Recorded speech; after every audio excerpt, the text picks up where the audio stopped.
It's hard to believe, but this greenhouse was once the site of a polluting coal-fired steel factory.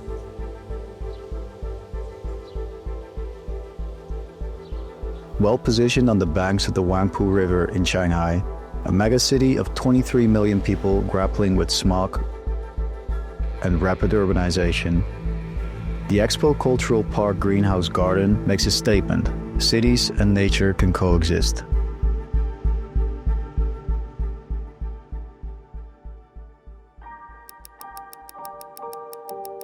Before its transformation, the site was dominated by heavy industry.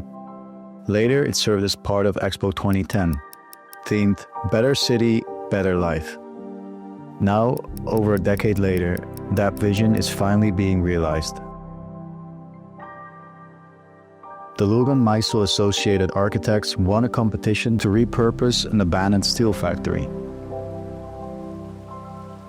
The project's focus was to create a platform that raises awareness for the protection of threatened plant life.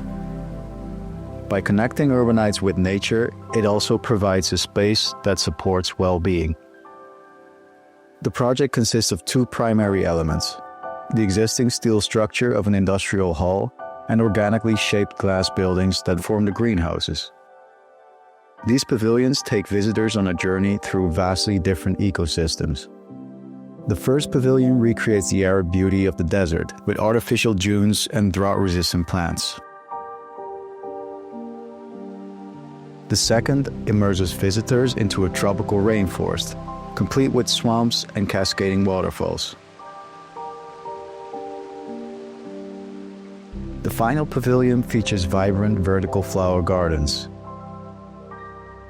The tour is not linear, but follows a dynamic wave-like course, where you start on one level and come out on another.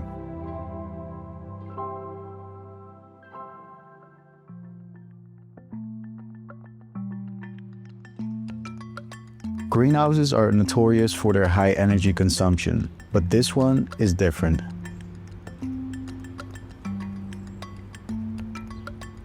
Counterintuitively, the structure uses single glazing, as this lets more light through and reduces the need for artificial lighting. Strategically placed ventilation inlets allow warm air to escape and fresh air to circulate naturally, mimicking real-world ecosystems. This former industrial area has been transformed into a park with a pond, turning it into a place for recreation. The result is a building that works in harmony with nature. The Expo Cultural Park Greenhouse Garden provides a vision for the future of cities, proving that even in the most urbanized environments, nature can thrive. With around 70% of the global population projected to live in cities by 2050, these spaces can promote the well-being of urban residents while ensuring that nature still has a presence.